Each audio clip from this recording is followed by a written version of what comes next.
Everyone, in this video, I will show you how to fix Trust Wallet network fee problem. First, go to the Play Store or App Store on your device.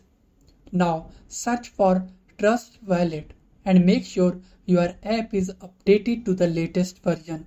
Open the app. Hopefully, your problem will be fixed. But if it is not fixed, then tap on Settings from the top left corner of your screen. Here, tap on your wallet and then tap on these three dots. Now change the name of your wallet, as something changing the name of your wallet can fix these type of issues.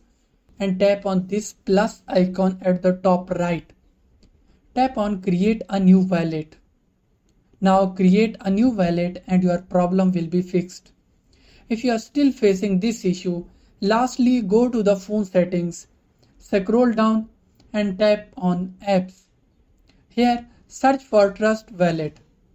Go to the storage section. Here, clear cache and data in order to get rid of extra data and bugs. This will fix the problem you are facing during the transaction.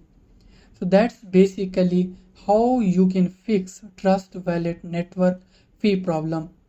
So that's all for this video. Consider subscribing if you can find it helpful.